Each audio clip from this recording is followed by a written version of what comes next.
മഴ ശക്തമായതോടെ മുല്ലപ്പെരിയാർ അണക്കെട്ടിലെ ജലനിരപ്പ് ഉയർന്നു. ഒറ്റ ദിവസം കൊണ്ട് കൂടിയത് 7 അടിയോളം വെള്ളമാണ്. നിലവിൽ അണക്കെട്ടിലേക്ക് സെക്കൻഡിൽ 17,651 ഘനയടി വെള്ളം ഒഴുകിയെത്തുന്നുണ്ട്.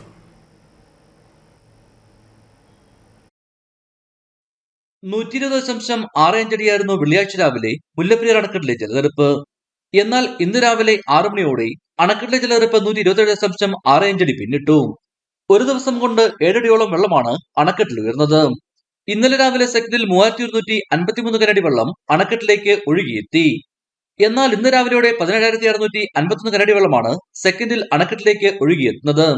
സെക്കൻഡിൽ ശരാശരി 1057 ഘനഅടി വെള്ളം തമിഴ്നാട് കൊണ്ടുപോകുന്നു.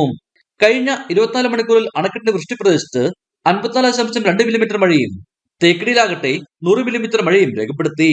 അണക്കെട്ടിന്റെ വൃഷ്ടിപ്രദേശത്തും തേക്കടിയിലും ഇപ്പോഴും മഴ തുടരുകയാണ്. വെള്ളിയാഴ്ച വൈകിട്ടത്തെ കണക്കുകളനുസരിച്ച് സെക്കൻഡിൽ 27,950 ഘനഅടി വെള്ളമാണ് അണക്കെട്ടിലേക്ക് ഒഴുകിയെത്തിയത്. അതേസമയം മുല്ലപ്പെരിയാറിലെ വെള്ളം ശേഖരിക്കുന്ന വൈഗ അണക്കെട്ടിൽ ജലനിരപ്പ് 55 അടി പിന്നിട്ടു. ഇടുക്കി വിഷൻ, കുമളി.